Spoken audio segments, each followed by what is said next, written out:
पीछे लोग बैठे हुए हैं, इससे आग्रह है कि आगे आ जाए, क्योंकि हॉल इतना खाली नहीं है जितना आपकी उधर पीछे बैठने की वजह से लग रहा है। आइए आगे आ जाइए प्लीज।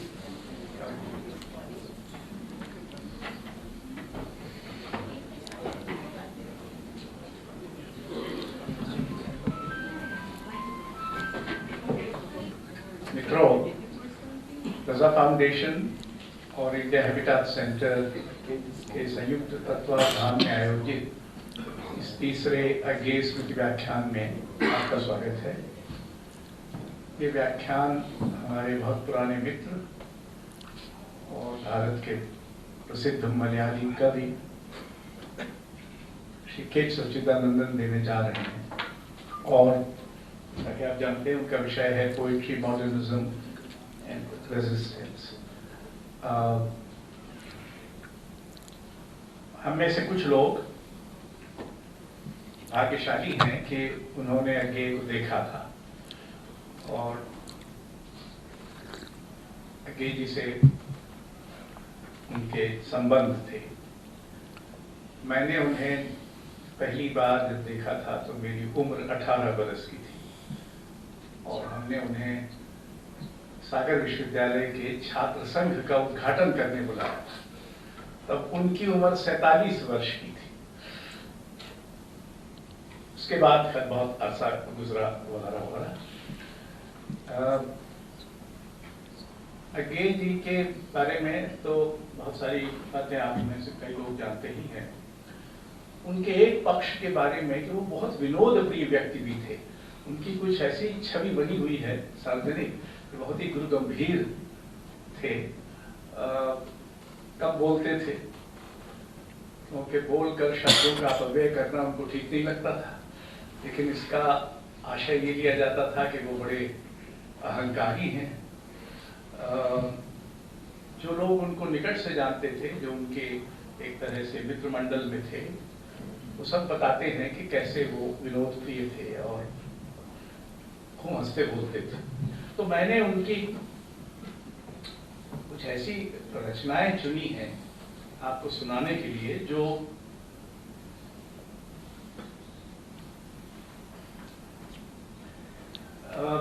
उन दिनों उनके ही मित्र भारत भूषण अग्रवाल ने एक तुक्तक लिखने की शुरुआत की थी। तो अज्ञेय जी ने कभी तुक्तक नहीं लिखे, लेकिन यूं अपने नाम से, लेकिन प्रकारांतर से उन्होंने तुक्तक लिखे। एक तुक्तक मेरे विरुद्ध भी लिखा था पूर्वग्रह पत्रिका को लेकर। पर ये जो है, दो तुक्तक है, बड़े दिलचस्प है। तो आपकी आजादी सिर्फ जूठी थाली है और आप यही देखते कि आपकी यह दलील किसी की उगाली की जुगाली है।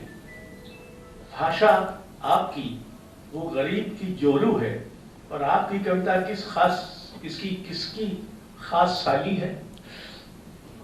उसी में उन दिनों धर्मवीर भारती धर्मियों के संपादक थे। एक थे ध भारती साकिन अतर सुइया, मौके से छुआए बांग्लादेश की धैया। पद्मश्री तो पा गए पर कविता गंवा गए, या यूं ही हिरा गए होके बम्बैया। अकल बड़ी की भैंस, ये तो इस पर है कि अक्ल किसकी और भैंस किस गद्दी पर। अगर अक्ल भारतीय इंटेलेक्चुअल की और भैंस सरकार की हो तो निस्संदेह भैंस बड़ी है, बल्कि इंटेलेक्चुअल तो भैंस को पूजने को भी तैयार होगा। तो ये भैंस की जगह इस समय आप कुछ और प्राणी का नाम रख सकते हैं। और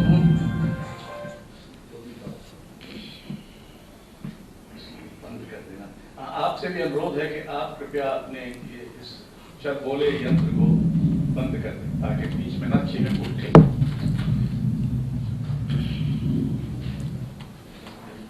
और जो विषय से थोड़ा संबंधित भी है, थोड़ा दूर से सही, मुझे आज हंसना चाहिए। एक दिन मैं राह के किनारे मरा पड़ा पाया जाऊंगा, तब मुड़ मुड़ कर साधिकार लोग पूछेंगे हमें पहले क्यों नहीं बताया गया कि उसमें जान है? पर तब देर जो हो चुकी होगी, तब मैं हंस ना सकूंगा। इस बात को लेकर मुझे आज हंसना चाहिए। इतिहास का काम इतने से सध जाएगा, एक था जो था अब नहीं है, पाया गया। पर जो मैं जिया, जो रोया हंसा, जो मैंने पाया, जो किया, उसका क्या होगा? उसके लिए भी है एक नाम, आया गया। इस नाम को लेकर मुझे आज हंसना चाहिए। मेरे जैसे करोड़ों हैं जिनसे इतिहास का काम इसी तरह सत्ता है, इसी तरह के थे, नहीं है। उनका सुख दुख पाना खोना अर्थ नहीं रखता, केवल होना या अंततः न होना। वे नहीं जानते इतिहास या अर्थ, वे हंसते हैं और लेते हैं भगवान का नाम। इस बात को लेकर मुझे आज हंसना चाहिए। इसीलिए तो जिनका इतिहास होता है, उनके देवता हंसते हुए नहीं होते। कैसे हंस सकते हैं? और जिनके देवता हंसते हुए होते हैं, उनका इतिहास नहीं होता, कैसे हो सकता है? इस बात को लेकर मुझे आज हंसना चाहिए।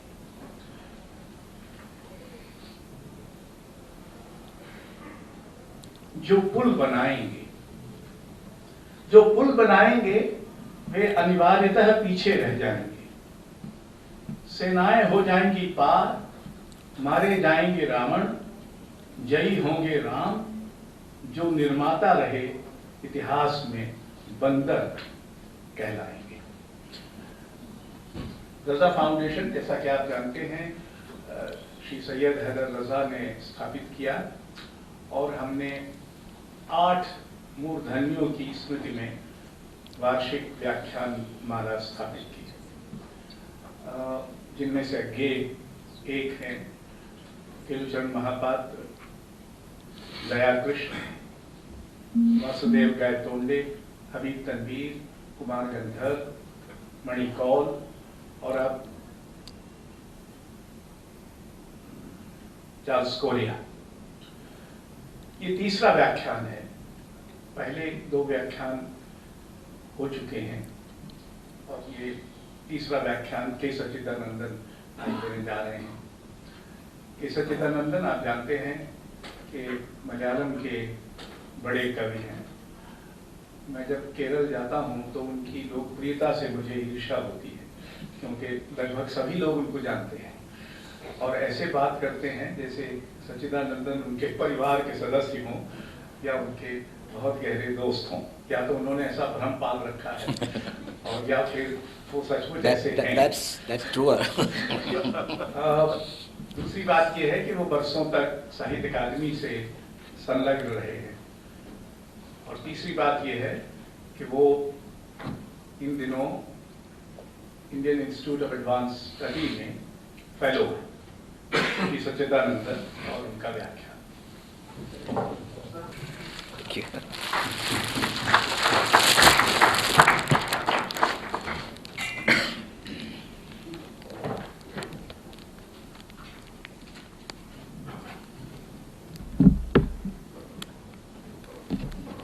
Dear Ashokji, dear friends,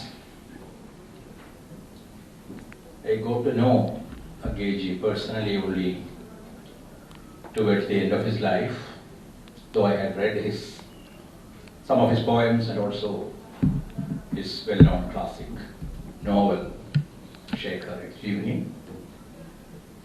I had the fortune, or shall I say misfortune, to take part in the last event that Agyeya took part in, which was at Bharat Bhavan, Bhopal.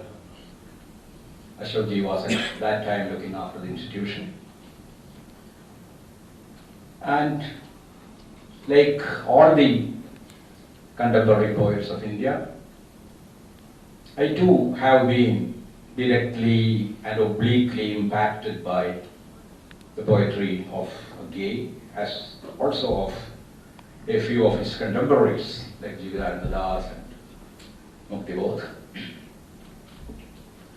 So I consider it a real privilege and honor to be delivering this talk about poetry, modernism, and resistance. Three things which are hard to connect, and still I am trying to find some kind of an equation on these three concepts. Since Sashogji read a poem on God,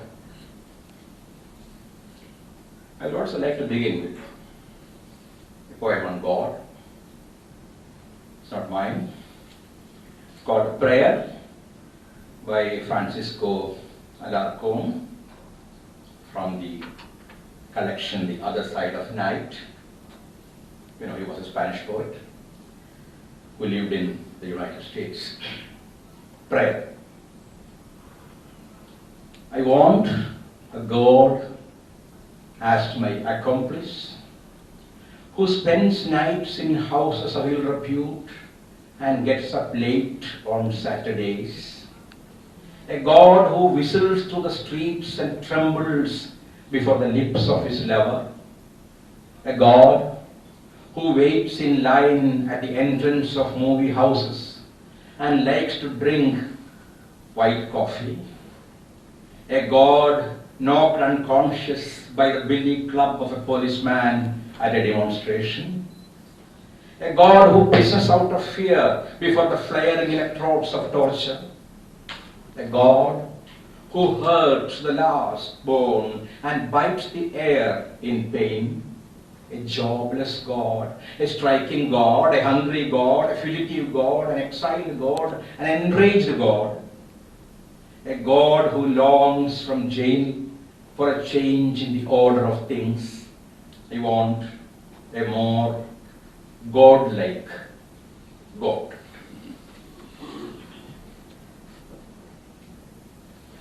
It is the second time I am giving an Agyeya Memorial lecture. The first was at IIT Kanpur when Giriraj Kishore had organized a series of lectures around the themes dear to or related to Agyeya.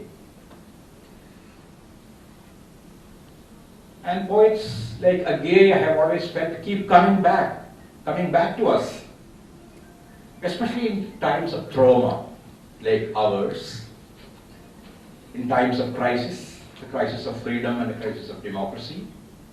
And like all great poets whom I really revere, his poetry too appeals to ethics and aesthetics at the same time. One of the basic concepts of poetry I have grown with and lived with is that great poetry in sometimes odd ways combines ethics, which ultimately means a kind of concern for human beings and an empathy with the suffering, with aesthetics, a concern for beauty which gets innovated through experiments across periods of time. And all that Agyeya did, I believe, were a kind of extension of his being. His writing itself was an extension of his being, because as you know, he was a freedom fighter, editor, founder of newspapers and journals, travel writer, a democratic individualist, essayist, critic, poet, fiction writer, an innovative stylist who believed that experiment is part of poetry. So you must be remembering, once he said that prayog is not a word, it is an essential part of poetry. Experiment is an essential part of creativity itself. And a promoter of young poets, thinker, theorist. All these identities, I believe, complemented one another and enriched one another in the personality of Agyeya and made him a complete, integrated human being and writer. Agyeya was prolific, but often prolific poets are repetitive, which he was not. He was prolific without being repetitive and versatile without being compromising, individualist without being antisocial, modern without being reactionary, avant-garde without being irresponsible, polyphonic without being inconsistent. It is very hard actually to combine these poles of outlooks and attitudes, which he did, and which was part of the kind of fine art that he practiced, and the fine art that his life itself, in some sense, was an example to.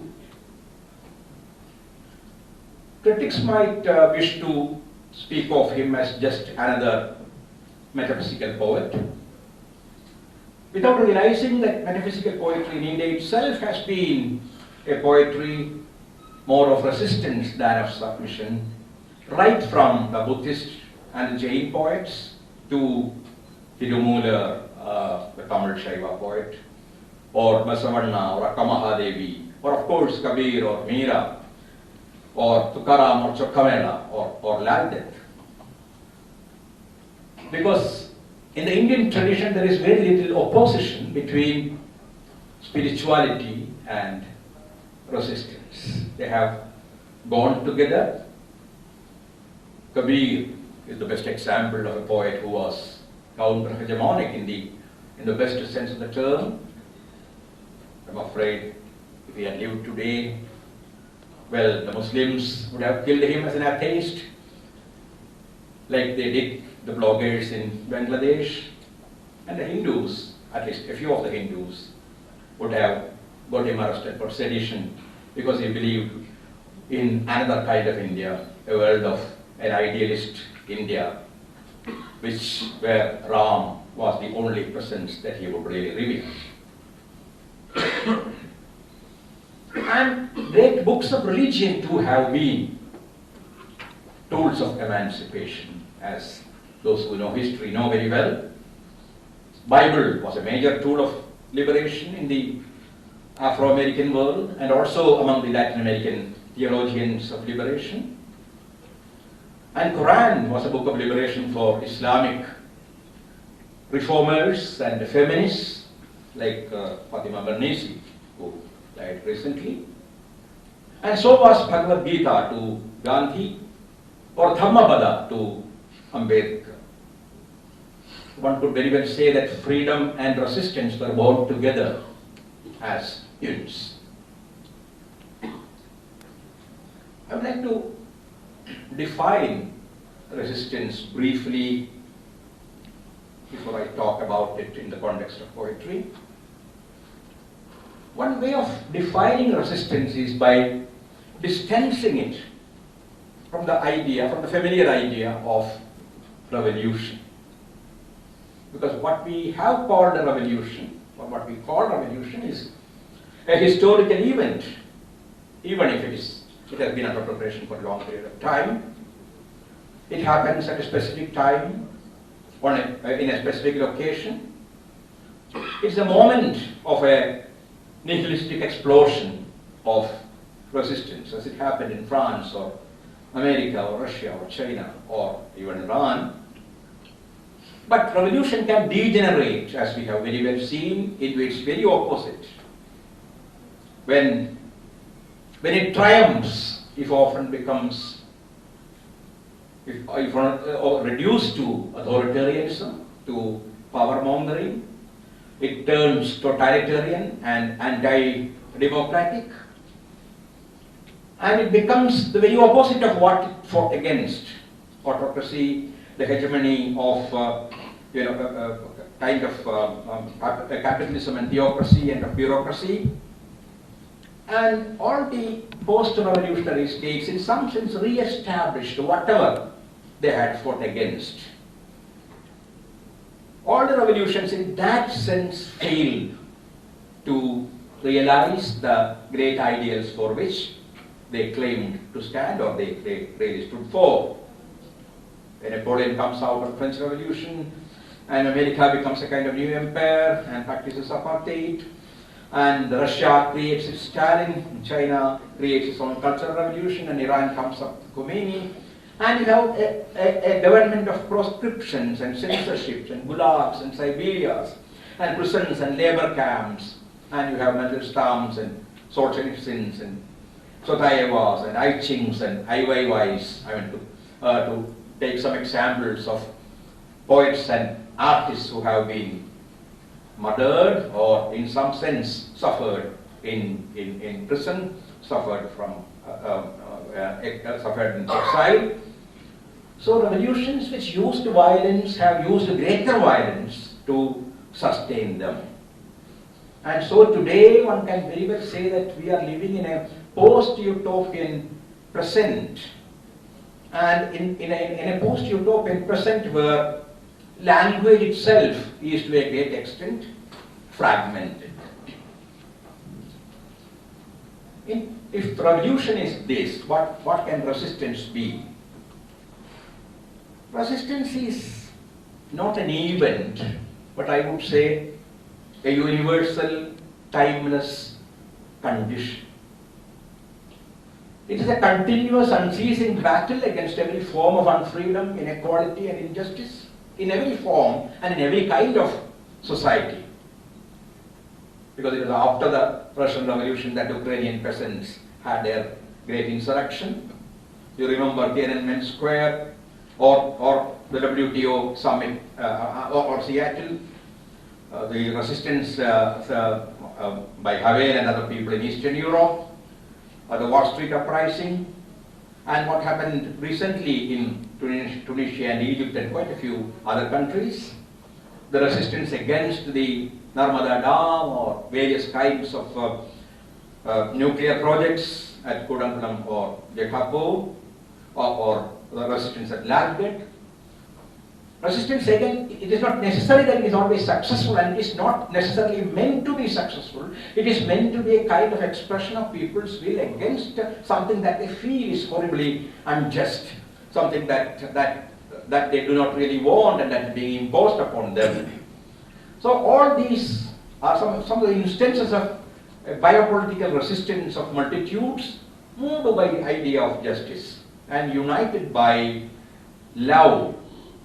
And this is what Negri and Hart call the moment of the multitude, which where people across classes and across divisions rise up against something that considered unjust. Could be an autocratic rule, or could be a kind of project that has come up against their own interest. It is not necessary that events in real society and real time are reflected in poetry in real time, but always there is a kind of relationship, at times oblique, between reality and poetry tries to discover certain parallel aesthetic and emotional structures, and in that attempt it creates also new languages like Porcelain did, or Cesar Vallejo did, or Raul Zurita, about whom we were just talking, did. And to come to modernism, I shall try to connect all of them. There are people who equate modernism in India with Western modernism. But I believe definitely our modernism was impacted by modernism in the West, but it was by no means a mimicry, a soulless imitation of what happened in the West. In the West. What connects them perhaps is that both of them were responses to what can be called modernity. And modernity has been defined in different ways, but one of the definitions I like most has been done by Marshall Berman in his famous book, All That Is Solid Melts in the Air. They quote him, "To be modern is to find ourselves in an environment that promises us adventure, power, joy, growth, transformation of ourselves and the world, and at the same time that threatens to destroy everything we know, everything we are. Modern environments and experiences cut across all boundaries of geography and ethnicity, of class and nationality, of religion and ideology. In this sense, modernity can be said to unite all mankind but it is a paradoxical unity, a unity of disunity. It pours us all into a maelstrom of perpetual disintegration and renewal, of struggle and contradiction, of ambiguity and anguish. To be modern is to be part of a universe in which all that is solid melts into air. It's a quotation from Karl Marx, actually.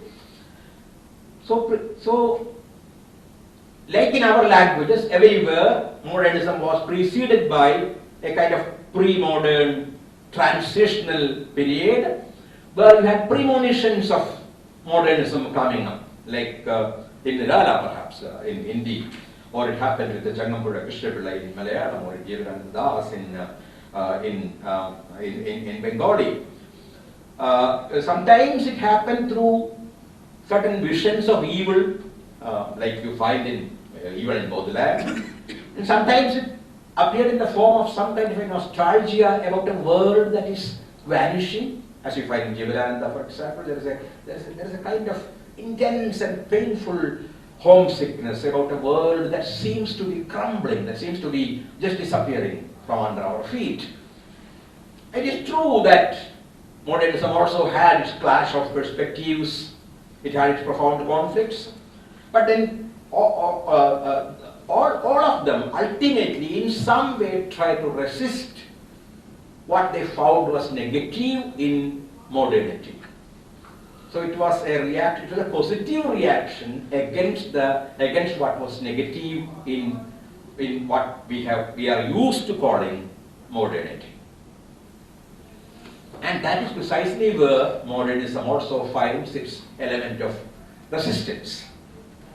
It is a resistance against the new urban infernos which were coming up all over the world, and the competitive ethos of capitalism and its commodification of everything. Remember Ernst Fischer calling capitalism a new King Midas, like King Midas touched everything and turned everything into gold, while capitalism touches everything and turns everything into a commodity, including art, cricket, whatever. And also it was a fight against the alienation that was an essential product of modern civilization, and the loss of the primary human values. That could be said in general, while in India it had also very specific social and aesthetic contexts. One was definitely partition, which Ananda Shankar Ray called an elemental psychic experience. However much I might try to force a chuckle on my lips, there is no real cheer in the desert of my heart. Shankar Joshi responds to partition like this.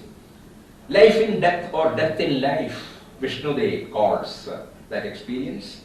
Corpses entomb the fields today, blood overflows the Chinab, Amrita Pritam. And Faisal Faiz from the other side, he said, this is not the longed for break of day, not that clear dawn in quest of which our comrades set out. And you find these voices of disillusionment which immediately followed the independence struggle, because it also caused the horrible tragedy of partition. And so you find that reflected in Magdo Mohideen, in Samarendra. I mean from Urdu to Manipuri, every language had poets who reflected the kind of disillusionment and a kind of island-like solitude that you find also sometimes at the core of Agyeya's poetry, and Mukti Bodh's sense of enveloping darkness seem to come from the same kind of source, which also you find in the pioneers of modern poetry across India, like B.S. Markekar in Marathi, or Sachi Roy in Oriya, Navakant Barua in Asamiya, Sundar Ramaswamy in Tamil, Ayyappa Panikar in Malayalam, Gopal Krishna Adiga, Harbhajan Singh, Abdul Rahman Rahi. So take any of the languages and you will find that there was a whole generation of modernists whose poetry seemed a bit dark and disillusioned and solitary,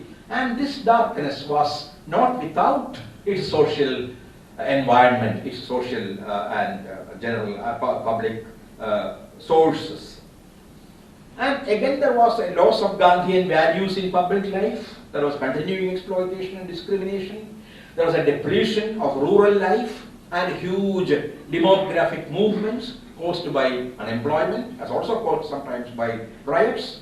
There was a marginalization of the common people who had fought for independence, and selfishness and careerism of the new middle class that led to a kind of Philistinism which did not care for anything cultural, and the intrusion of the market on everyday life.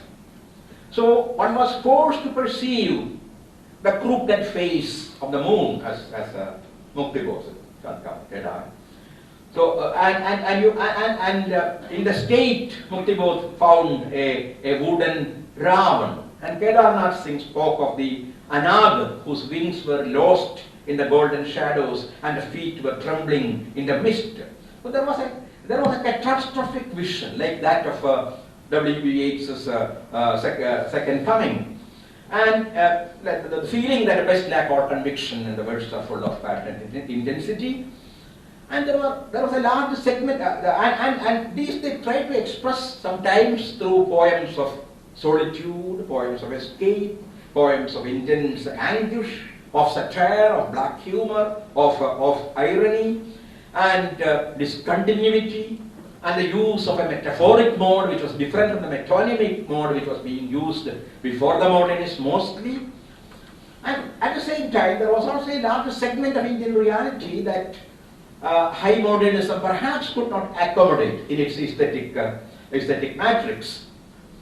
Yet its cry, art for art's sake, was as radical as when it was first raised. It was first raised in the 1860s by writers like Flaubert. And Flaubert was attacked because I remember later, there was a great fight between the so-called progressives and modernists, whether art is for art's sake or art is for life's sake. But actually this was a very, very revolutionary slogan. When Flaubert raised it, he was attacked as a revolutionary and a democrat. He is saying art is for art's sake. Because by saying that art is for art's sake, he was opposing, and those who raised the slogan were saying that art is not to be put in the service of the state, in the service of capital, of bureaucracy, of market. It was an assertion of the autonomy of art, art as the final expression of freedom, as also of the ultimate resistance, ultimate weapon that human beings have of resistance to everything that is oppressive, everything that is dark.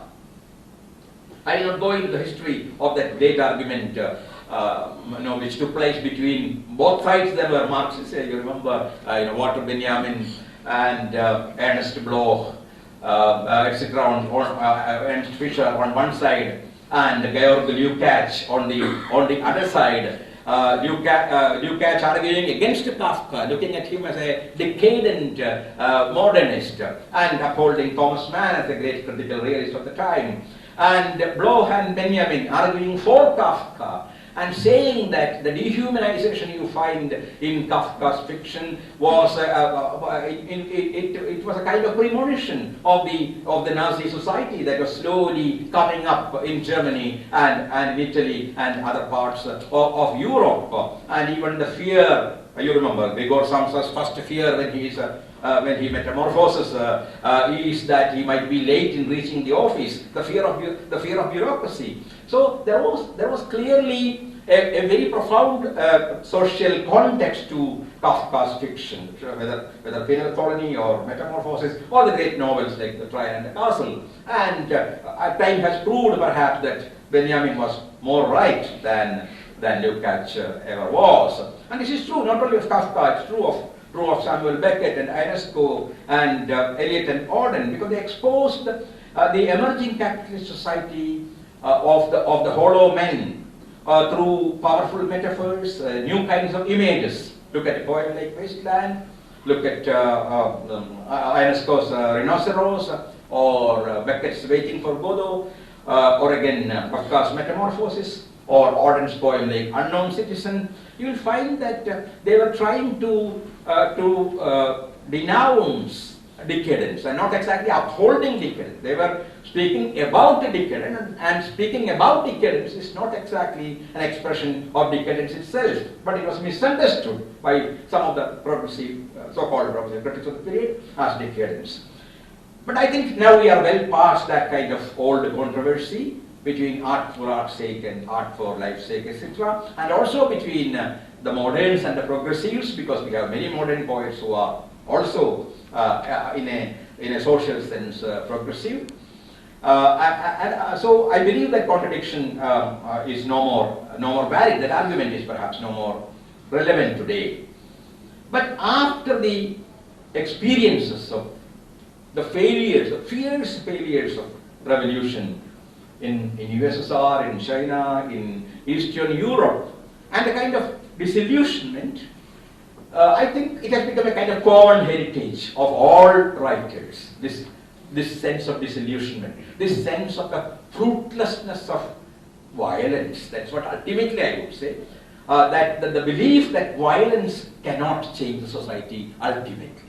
Whatever the ideals, whatever the great the destination that you have, if you use violence to change society, you will have to use more violence to sustain the product of that violence. That's what the Russian history very clearly proved, and that's what all these countries, the history of all these countries finally proved. They had to use much more violence because 7 people were killed in the October Revolution and crores of people were killed during Stalin's times. And so you very well know how this is the common inheritance of the poet today. This kind of a doubt about the result of violent revolutions, a doubt about the possibility of violence as a mode of as a strategy for social transformation. So what was important about modernism was that it believed in experiment, in changing the poetic idiom, inventing a new poetic idiom that would express the complexities of the multi-layered reality that was emerging, what Pound called making it new. They were trying in their own different ways to make it new, to express the complexities, to break the canons and create new forms. And it was also a kind of aesthetic liberation from the conservative confines.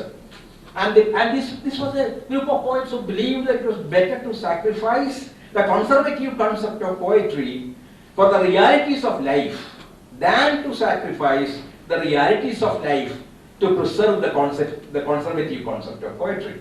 But there are people who believe that, who have a permanent understanding of poetry and who think that, well, that is more important than the reality that is changing and evolving, while there are poets who believe that you may have to break the conservative understanding of poetry in order to express the new reality that is emerging almost every day around us.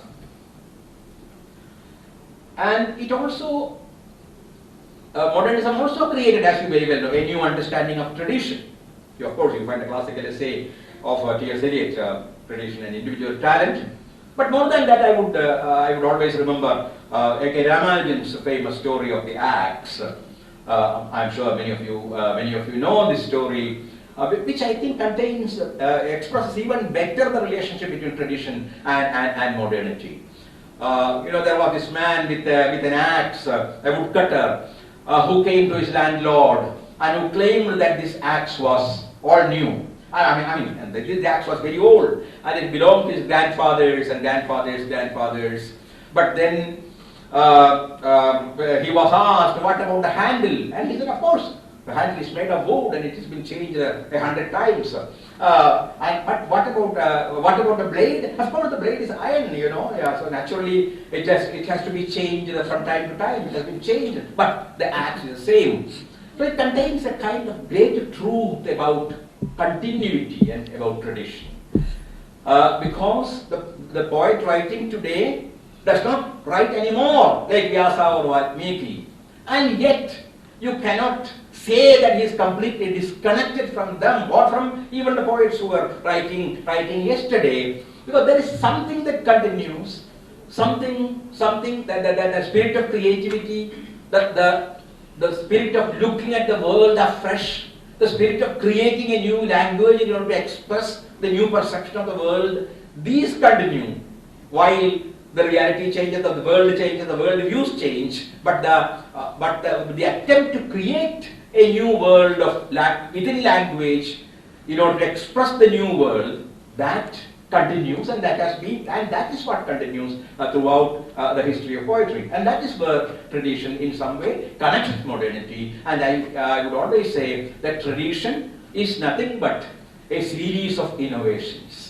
Often we look at them as antinomial pairs of tradition and modernity, but instead, whatever is modern today, as you very well know, becomes part of the tradition. People like us, for example, are now part of a tradition. Once upon a time, we were called modernists, and I'm sure now for the young writers who are writing now, we are part of a tradition, and this is inevitable. And there is this continuous production of modernity, novelty, and also its continuous absorption into this ever-growing entity called tradition. And you are Anandamurthy and D.R. Nagaraj, in the introduction to, which was perhaps the first collection of modern Indian writing, called Vibhava, published from Bangalore several decades ago. In the introduction, they called what the modernists was fighting the Tagore syndrome. Because Tagore, for them, stood for, not only for them, even for poets like Vishnu Dey, who were very critical of the Tagore mode, the symbol of cultural nationalism, of romantic love, faith in God, and faith in progress. While modernism put all these things in question. I mean, the modernists were questioning all these actually, because they were poets of doubt, poets of interrogation, poets of not hope, very often of despair. And Tagore was not alone. That's why they called it Tagore syndrome, because you found many Tagores across languages. You had N.S. Bendre in Karnataka, or Bharati Dasan in Tamil, or Rajendra Shah in Gujarati, or I don't know. So maybe. So there were Tagores across languages, and the modernists were actually interrogating these Tagores, and so Anandamurthy called it. Anandamurthy Nagaraj, who was really mischievous, as you know, called it patricide. So one of the central characteristics of modernism was what he would call patricide. Killing the father figures of different languages. I remember Ayyappa Panikkar also writing a long essay against Vallathol Narayana Menon, who was supposed to be a major freedom poet in Malayalam. So they were questioning a constructed Indianness that negated the ethnic and the cultural and religious diversity of India. They stood for the plurality of languages and cultures and worldviews and cosmologies that actually India is, and so it is wrong. So I explain these things only to say that it is wrong to call modernism a cultural pastiche, as perhaps Jaydev tried to do. Even though I respect him as a major critic, but I find it very hard to agree with the idea that it was a pastiche. It was something that was unreal, and something that was imported, something that was not indigenous. But to me, modernism was a kind of aesthetic necessity of the time. There was a challenge. There was a need to create a new sense of beauty, a new sense of language, a new idiom to express the new things in all the languages in India too. And so that is why the modernists began their remappings of mythology, the invention of new, what I would call psychogeographies, fresh images, often surreal kinds of forms of expression, syncopated rhythms, novel patterns, different kinds of syntax, combinatorial plays of folk and classical, indigenous and exotic, and forays into legends and archetypes, and transgression of several conventions, and a battle on the one hand against the romantic excesses And on the other, again, the facile optimism of some of the early progressives. And this attitude seems to be becoming more and more relevant today. Instead of modernism being outdated, I believe that some of these attitudes have become extremely important today. Their attitude to the nation, to culture, to language. And that's why we sometimes go back to the classics of modernism, like Adiga's long poem Bhumi Gite, or to Ayyappa Panikar's Kurukshetra, or to Srikanth Verma's Magat, or Mukti Gaur's Antheremi. So, because all of them, I mean, these are only just some casual examples. So, they were all trying to record the dehumanization and the downward evolution that was happening in the India of their times. And today, if we think of an aesthetics of resistance, we need perhaps to learn at least some of the lessons of the modernists. And to speak of an aesthetics of resistance, perhaps the simplest way of defining that is, just to sing Lennon's Imagine, or to quote Bob Marley and say, get up, stand up for your rights. So, which is, I'm not saying that it's great poetry. What I mean is, it is this very simple truth that is at the heart of every kind of resistance.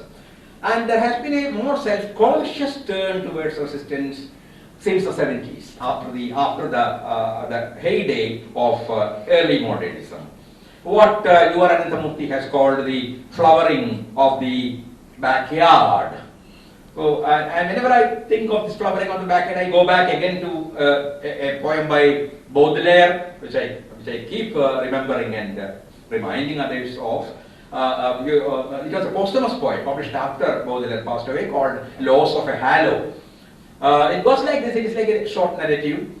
Once a poet, a reader of poetry, met a poet whom he admired a lot in a dark place in the suburb, in the dark suburban parts of the city. A dark place where thieves and sex workers and pickpockets and such people lived. And this man who admired the poet and who thought that poetry was something very sublime and it flew among the rainbows, was surprised and shocked to see the poet in this dark part of the city. And so he asked the poet directly, "You here in this dirty part, in this slum?" And then the poet said, "Well, I had a halo around my head, an aura, a halo around my head, which while I was coming here fell down on the road. I wanted to pick it up, but then vehicles were coming. They were fast. They were running fast, and I couldn't have picked it up. I would have been killed. So I thought it is better to be alive than to carry that halo. And also I found it was better that way.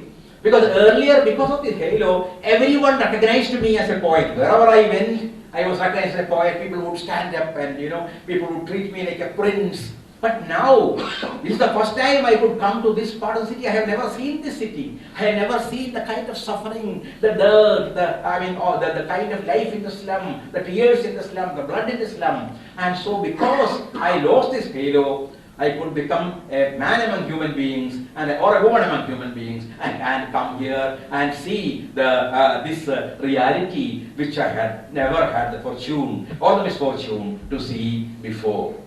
So this is exactly what happened to poetry also. Sometime it keeps happening to poetry all the time. It happened also in Baudelaire's time. And somewhere in the 70s and 80s in Indian poetry too, something like this happened. Poets lost their aura, their great halo. Because that is the time of the great uprising of the Dalits and Adivasis, of women, of marginalized ethnic groups and sexual minorities, landless peasants, craftsmen, all the dispossessed, and those who were driven away from their lands by the so-called development schemes that benefit only the privileged. So that is the time when there was a new kind of poetry which had of course learned its lessons from modernism coming up across languages in India. What Pablo Neruda would call impure poetry, which he described in one of his interviews as I have always wanted the hands of people to be seen in my poetry.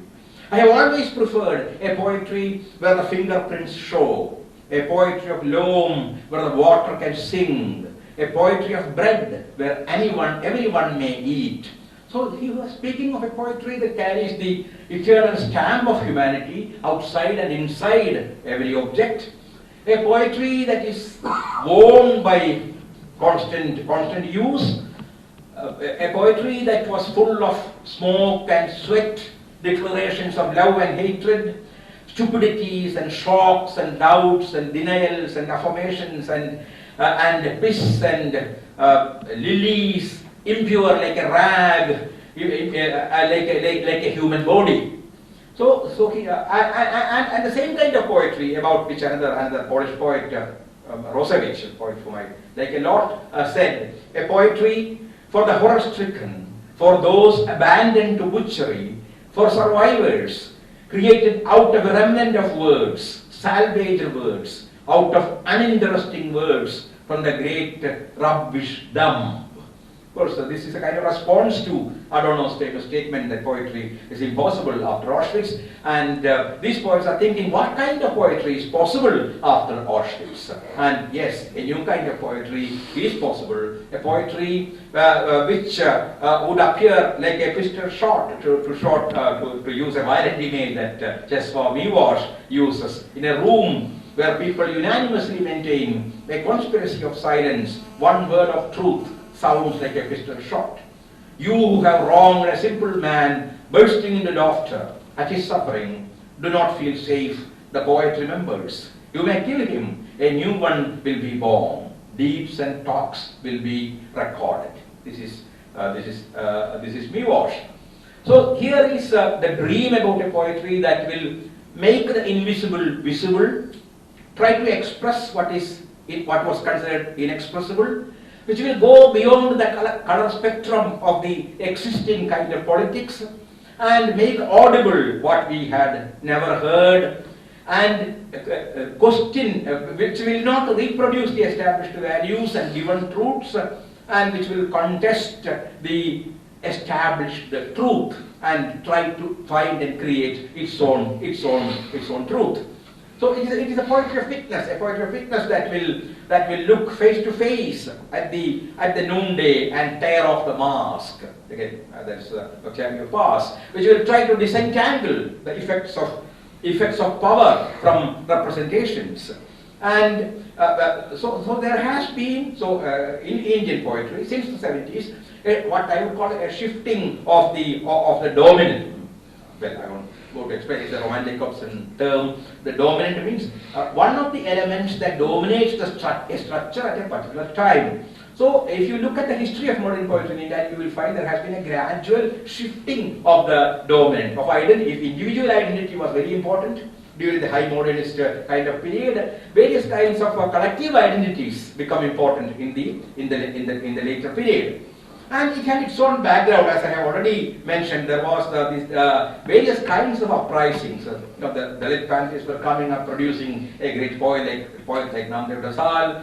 There were women's movements producing dozens of great women poets across the languages of India. There were civil rights movements, environmental green movements, new Gandhian movements, and people's and various kinds of people's movements, or what you can call subaltern awakenings. And then there was also the emergency, which revealed a chink in the armor of democracy and exposed the abusive potential of even the constitution through what Agamben would call a state of exception.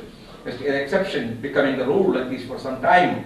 And then there was, of course, the growth of corporatism, globalization, and the mono-acculturation that globalization brought.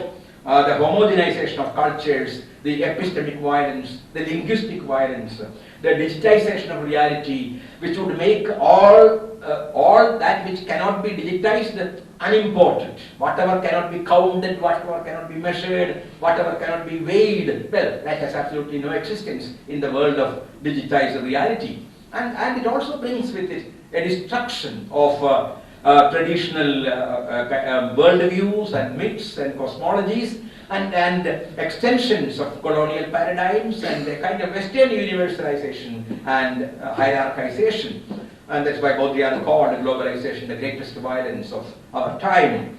And also the growth of a kind of divisive communalism, which is the very opposite of what we would think of as a spirituality. What Umberto Eco would call Urfascism, a kind of universal fascism in his famous text, Five Moral Pieces.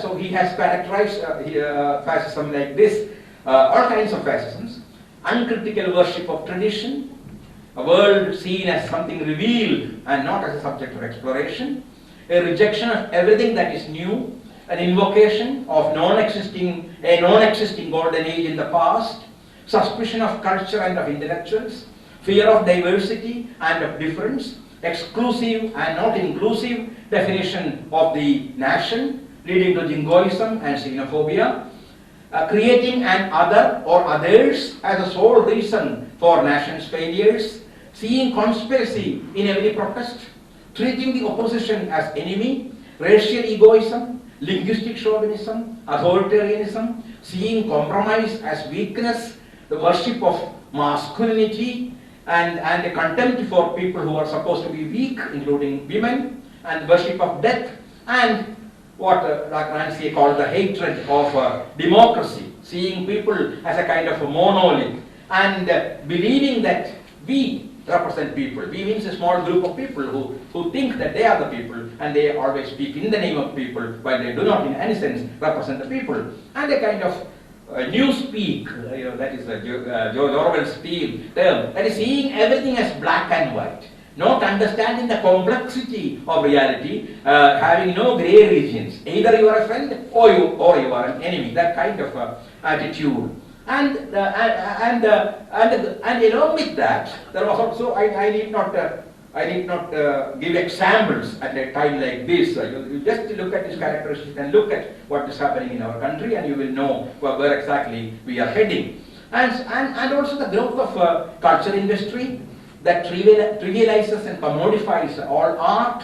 And at the same time, there was also in the 70s a discovery of a parallel tradition in modernism of Cesar Vallejo and Auden and Seamus Heaney and Yanis Absos and Senghor and Zbigniew Herbert and Szymborska and various African and Latin American poets. So there was a whole parallel tradition of modernity being discovered. And often many of these poets got translated during the 70s and 80s, even though some of them were translated even before that. And so there were a lot of avant-garde movements in the Indian languages as a response to these. So there were Hungry poets of Bengal, there were the Digambara poets of Telugu. I mean, they called themselves by different names, but they were all trying to be avant-garde in their own very different ways. I am not saying that all of them produced great poetry, but definitely there was a kind of awakening. There was an attempt to question the existing understanding of society, of truth, and of poetry itself. And hence they questioned the blind faith in any kind of ideology as something impossible, and they were free from the different kinds of illusions that had led some of the earlier progressive poets, and they were against a theology of emanation, and they believed that writing is ultimately writing. Has every piece of writing can have several meanings. It is polyphonic, it is polysemic, having many voices, many meanings, and you can read the same text in many different ways, and there is no single and permanent meaning that is deposited within the text, and texts are full of contradictions, and you can very well bring out those contradictions and read them in many different fashions.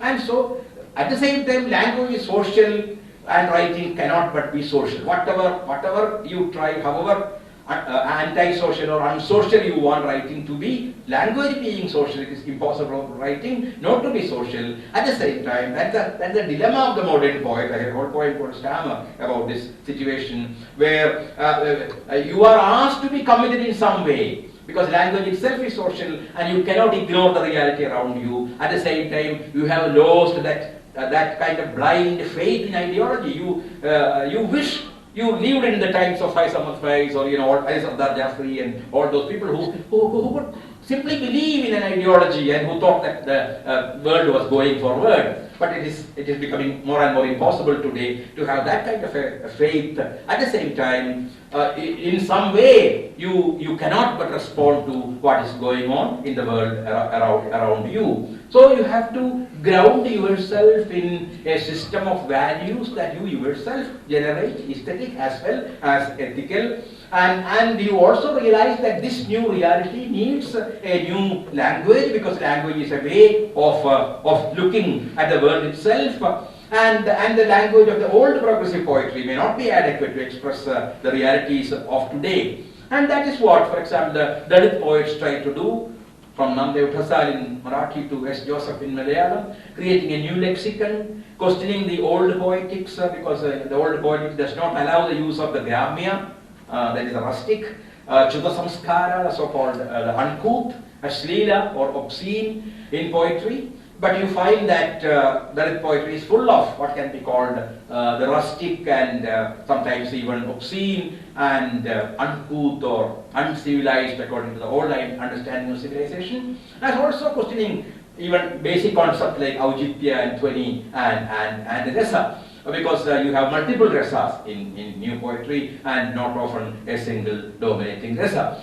And this happened also in women's poetry, because they also tried to create a new language which has been called by some theorists the mother tongue, going against the patriarchal language, discovering a new language around the female body, around desire, as Kamala Das did, or Amrita Ekam did, or Navarita did. And then now you have hundreds actually of wonderful women poets coming up in every language in India, and a lot of them also writing in English, because they believe that English is comparatively free from hierarchies. That I'm imagining a reason why a lot of women poets are taking to English these days.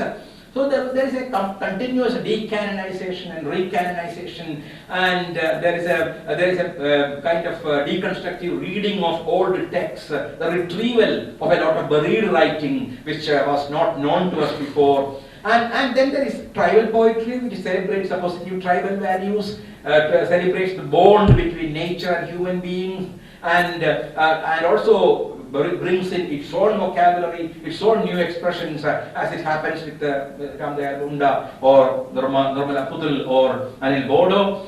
And then there is a poetry of new spirituality, a green poetry, poetry that is secular and spiritual at the same time, whose roots lie perhaps in the bhakti, which you find in an Arun Kolatkar or a Dirichitre, and which fights the displacement of people, fights against the values of the market, fights against the ideas behind a war. And there is the nativist poetry, which is a celebration of the local, of the flora, of the fauna, of the culture and the language of the place.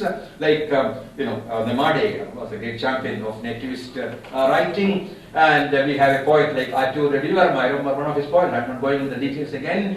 This poem is called Pandi. Pandi is a form of percussion in Canada. So there, it's a short narrative poem where he says, there was a man who lived in the city for long. He had left his village, he had lived in the city, he was a waiter in a hotel, and he was serving different kinds of, various kinds of culinary delicacies on different kinds of plates all through his life. But one day, he has to leave the city, he comes back to the village, everything looks strange to him. Nobody recognizes him because he was in a city far away, they did not know even his name, and everything seems to have forgotten him. And then suddenly he hears this Pandi, the drum from the temple somewhere far away, and whatever he had lost comes back to him through that. So a kind of retrieval of memory through music, through a kind of music or something, or a sound, a musical sound that he had lived with when he was a child. The old childhood comes back, the village comes back, and the mountains and the rivers and the sea, everything begins to recognize him as their own. So this that is one way of being nativist. I mean, to be rooted to the soil and to be celebrating the soil, which also came up as a kind of revolt against the erosion of the federal idea in our polity. And then you have various new media. You have multimedia poetry. Especially in Kerala, you find a lot of people bringing together moving images, still images, and lines, and all of them together, and creating hyperlink poetry, multimedia poetry, and of course a lot of, not to speak about blogs. We have thousands of poets who write only for blogs. I remember making a selection from blog poetry. Of course, there's a lot of bad poetry also. I had to read 6,000 poems to get 60 points for a collection. But still, it has liberated and democratized poetry in a big way. And democracy brings with it also, the average, which is a natural consequence of democracy. And then there is performance poetry, like Agyeya does, and like many poets in the languages also do, in order to make poetry more democratic and take it close to the people. So there is a poetry. I would not call it a progressive poetry in that sense at all, but a poetry of opposition, a poetry of concern, a poetry which tries to fight the status quo and the common sense in different ways, and also the established notions of morality and of love. A poetry where there is no single authority. A poetry of the commons that believes that air and water and earth and knowledge and culture belong to all human beings. A poetry that is not exclusive but inclusive, which speaks about love and death and mystery and nature, and at the same time also about suffering and society and the people all around you. Somewhere I have written that writing a love poem is a revolutionary act in Stalin's Russia or Hitler's Germany, because you are not supposed to write a love poem. So anything can be. Resistance does not mean being political in a very loud sense, doing sloganeering. It can mean something that tries to recapture the values we have lost, something that tries to create a world of love, a world of values, a world where nature and human beings continue to live in harmony, a world where a few people do not own everything and leave the rest of the world to live in eternal agony and poverty. So ultimately, it is a poetry that resists every form of violence. I'm not going into the various sources of violence in our time. You know that. You know war. You know the corporate. You know globalization. You know caste, and you know all these various kinds of divisions and forms of hierarchy, which have turned our world into a bloody world. A world where even some of our ideas of development, which are turning against all of us and against all human beings who believe in nature and in the sustenance of our environment for the and preservation for the future to come. And so you have a poetry that our poetry needs to retrieve its deep human voice and be as beautiful and transparent like a pinch of salt raised against a monstrous empire, to remember Gandhi. Or what Pass would call, Octavia Pass again, we must find the lost word, dream inwardly and outwardly, decipher the night's tattooing, look face to face at the noonday and tear off the mask. I am history, a memory reinventing itself. I am never alone. I move in the dark. I plant signs.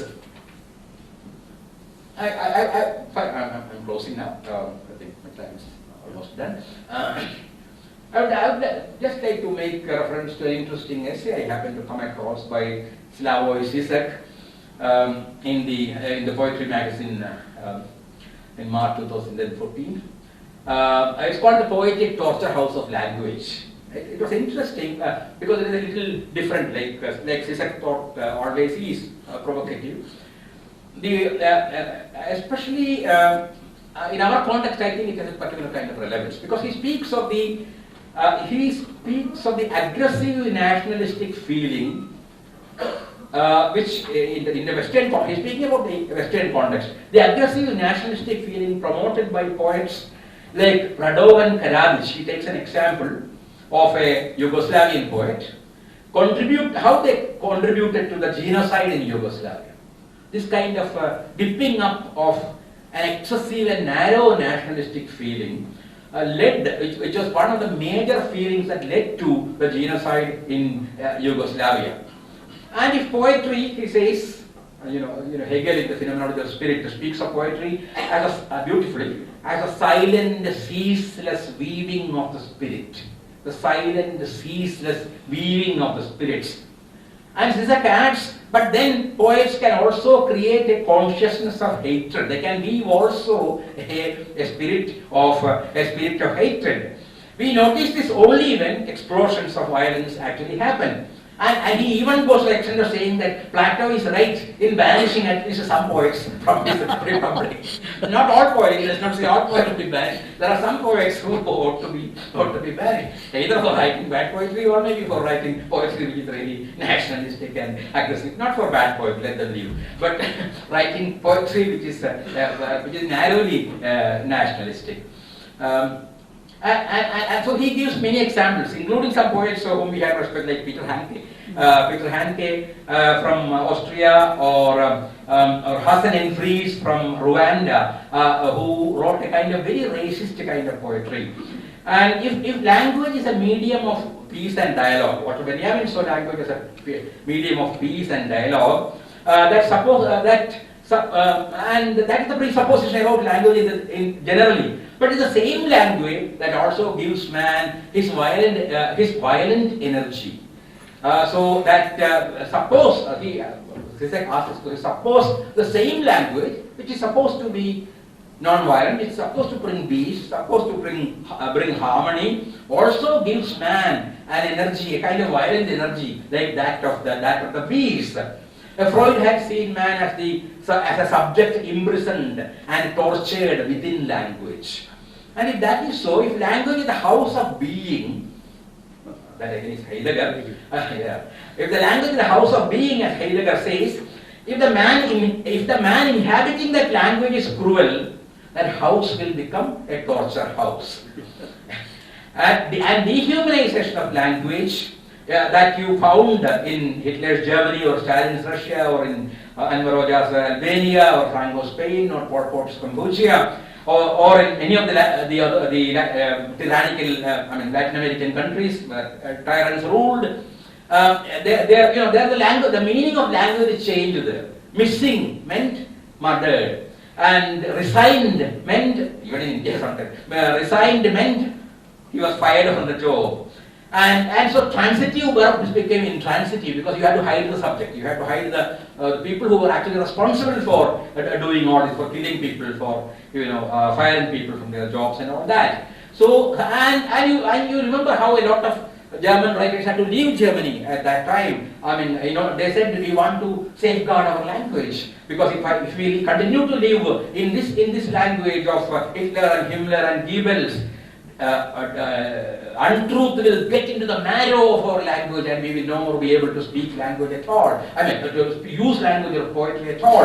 And so they had to leave Germany in order to save their language. So it is possible that language is infected with this terrible disease of evil and of violence.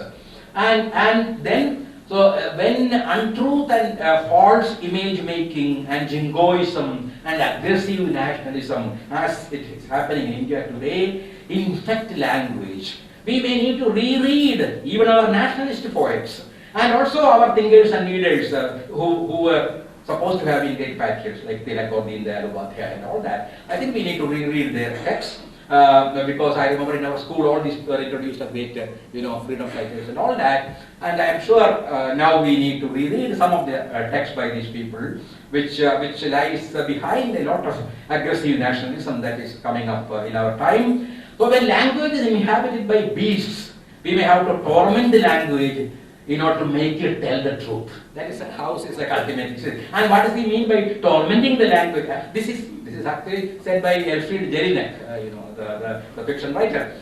So that is, you may have to make the language strange, you may have to distort the language, you have to cut and join the language again, you may have to torture it to exorcise it of untruth, as Paul Celan, for example, did. You know, the way Celan worked with German language is a good example, or Vallejo worked with Spanish. They were not using the existing language at all. They created a kind of new language, sometimes using distortions, unexpected kinds of juxtapositions, various kinds of,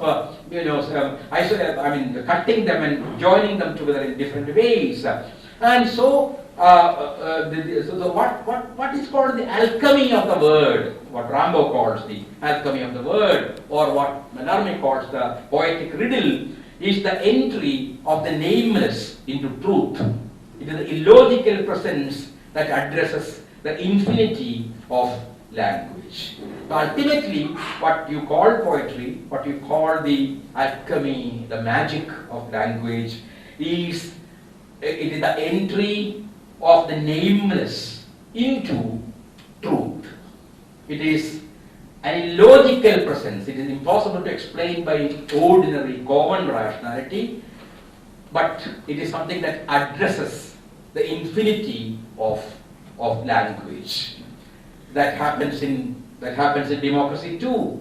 This entry of the nameless into democracy, and that is parallel to the entry of the nameless into truth in poetry, and that is perhaps the junction where resistance in poetry and resistance in real life somewhere seem to speak to each other, and power and truth begins to speak to power.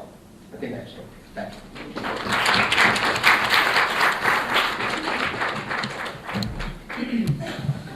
Would you take some questions? If they want to. Well, yes. We'll give you the mic. Yeah, sure. Just a minute. Really enjoyed the exposition. Thank you very much. Karun Saint is.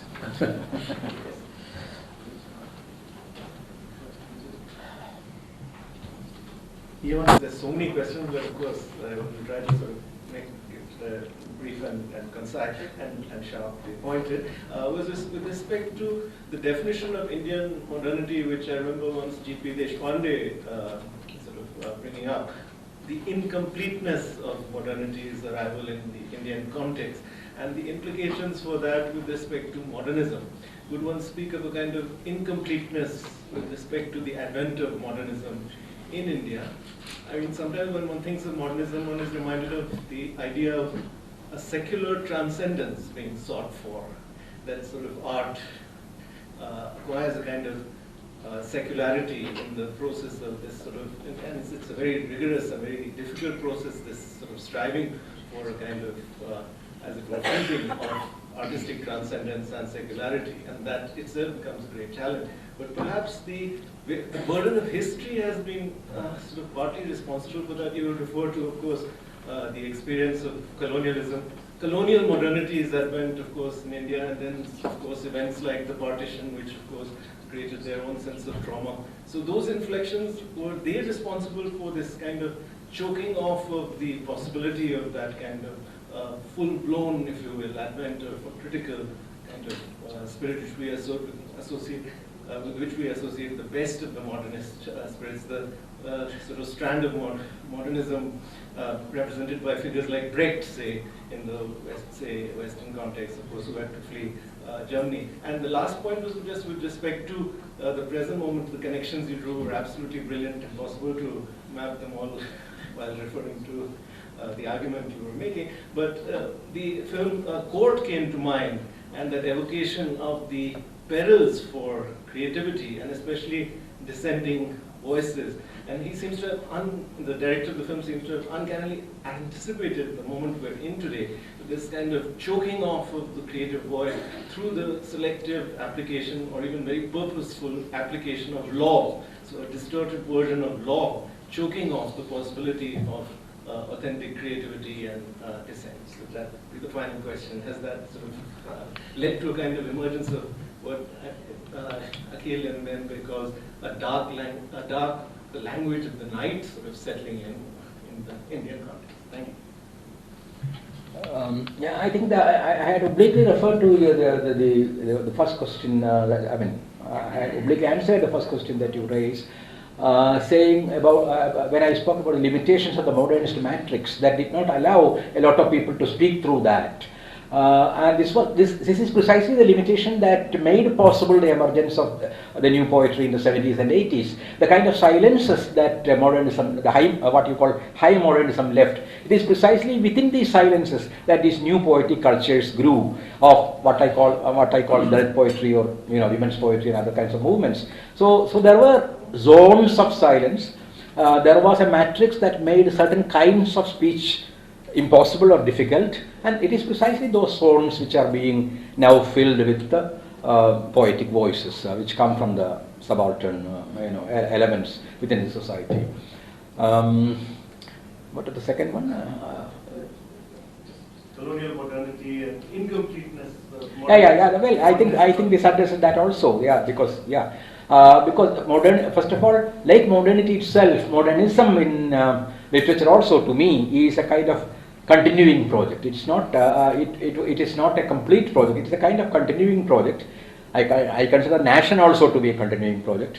So I would say Indian literature, all these are in fact projects in the making.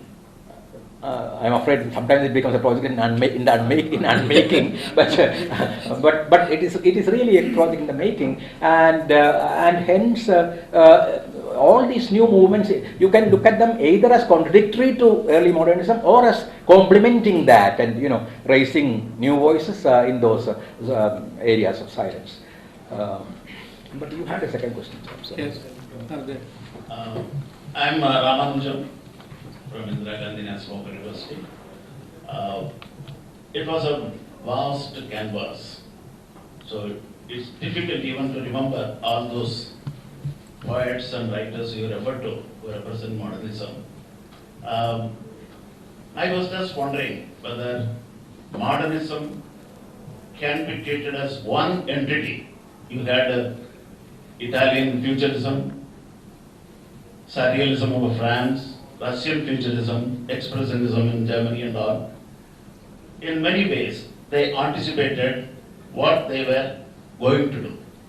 So there was a rise of fascism and also resistance. And futurism, of course, was the voice of Mayakovsky, later Pablo Neruda and all that. I'm just wondering what to resist in the present world. It's very useful to survey what really happened during the World War or before that. Now, any kind of poetry, if it has to resist, it has to be very, very contemporary. And I'm glad you said the modernism is continuing, it's not postmodernism. That kind of resistance always has the possibility of passing into and developing into revolt and revolution.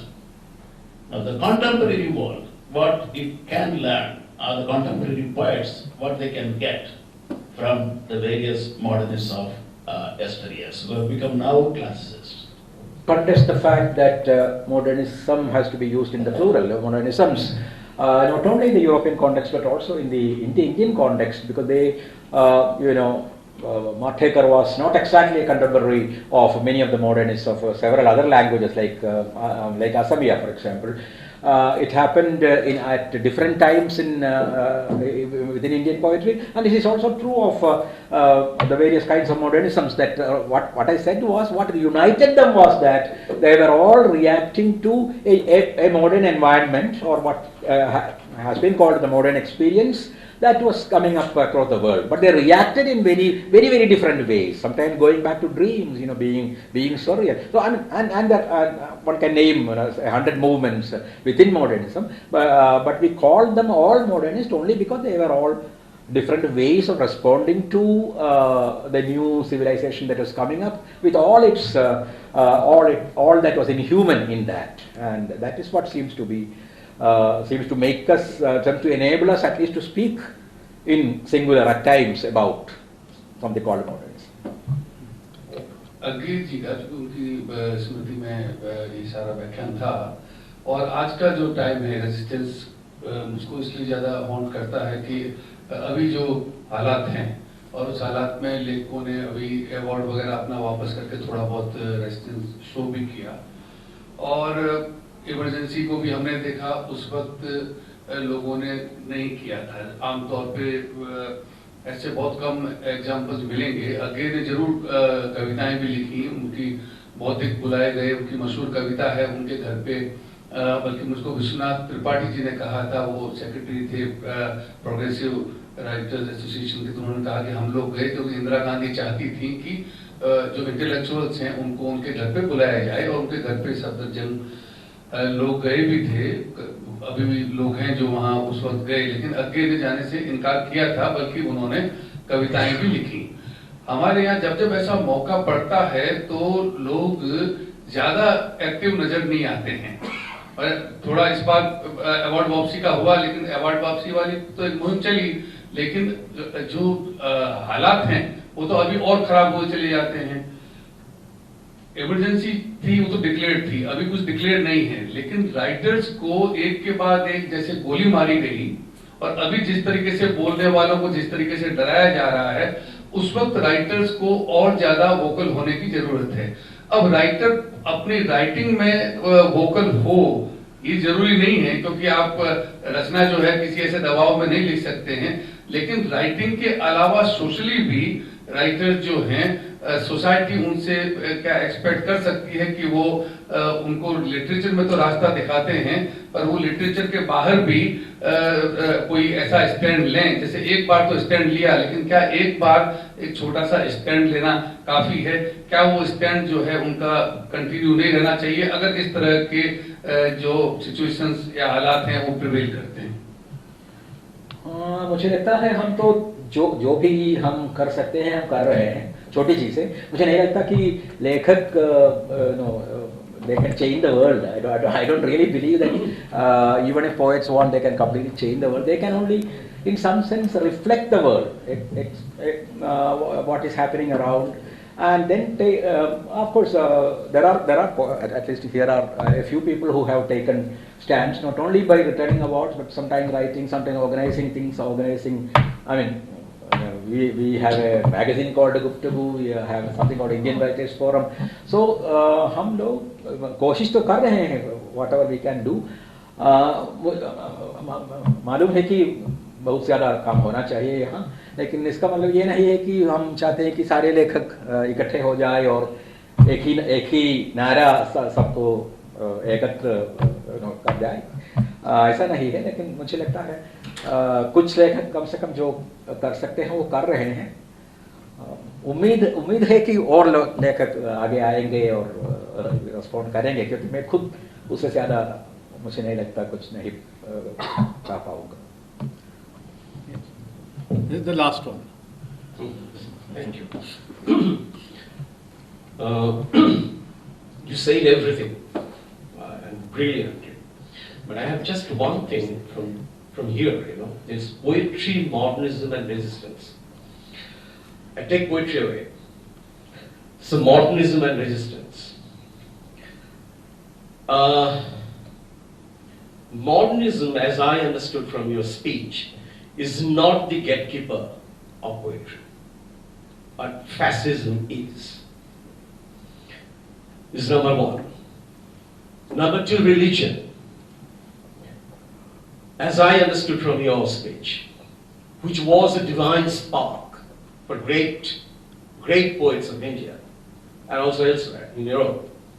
So it was a divine spark for them. But religion as apparatus, as machinery today is a threat to modernism, is a threat to poetry. So what would be the role of resistance? A very specific question. I have always looked at spirituality and religion as two very different things. If you go to the very source, it is possible that it comes from anyway, my own understanding of spirituality is perhaps different. I understand spirituality as the source of everything, in the sense of including science, because it comes from a profound quest for the truth of things. You try to understand the universe, and this desire to understand the universe, and the desire to and the way you try to, and the different ways in which you try to understand the universe, there is a sense of mystery that envelops us, and it is this sense of mystery that that is at the source of all kinds of creativity. This is what I have always believed, and so I do not connect that kind of spirituality. Spirituality means a sense of mystery, an eagerness to understand the secret of myself and the secret of the cosmos, and that needs not necessarily be associated with an organized kind of religion. And when religions get organized, they seem to also grow all the characteristics of all organizations, with all the kinds of evils that are often associated with organizations.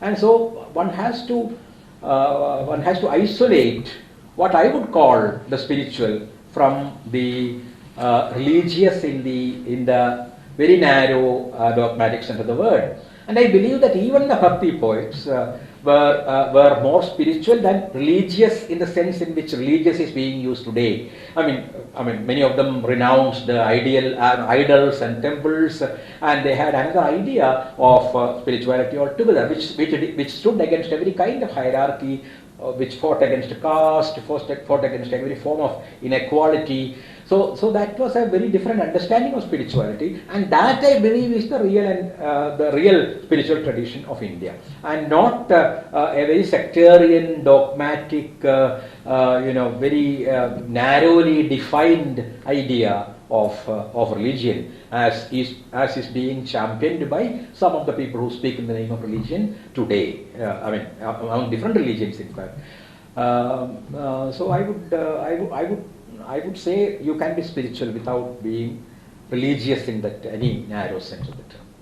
It's a very personal kind of belief, which might look like a contradiction, but to me it is a very personal kind of belief.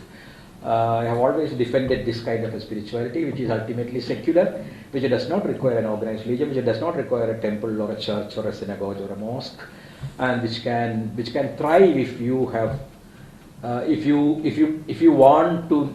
If you are eager about the secret of your own self and your relationship with others, with nature, and with the larger cosmos around you, and what you call, if you have a sense of mystery, which I think is something very essential to any human being. I consider it a dimension of man's being. What I call spirituality is a kind of dimension of man's being, very much like many other things, like literature too is. Without which human being is, in some sense, incomplete. So I remembered my second question. Yeah.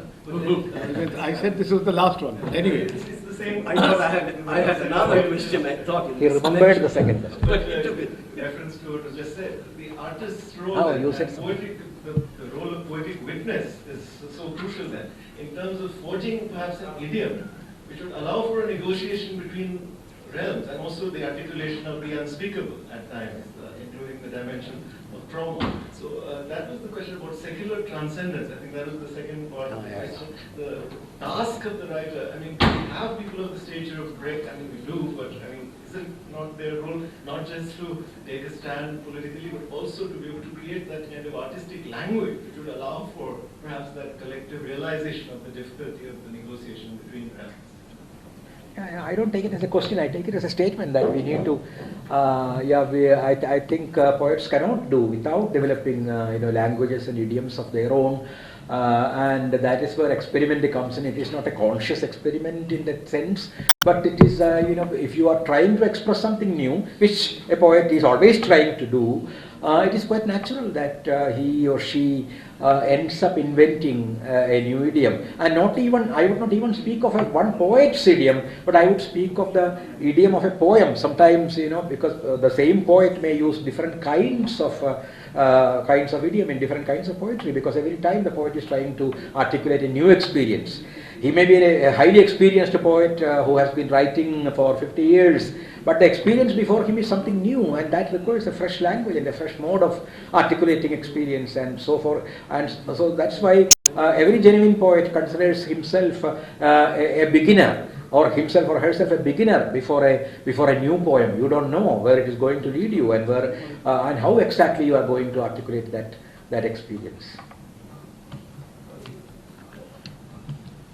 Well, with that we come to the end of the memorial lecture this evening. I'm sure you'll agree with me, it was a very well argued, very well researched lecture, and that it raises many questions. Some of them have been raised, but many of them continue to be raised outside the lecture and this hall. On behalf of the Raza Foundation and the India Habitat Center, we thank you all for being here. Thank you very much.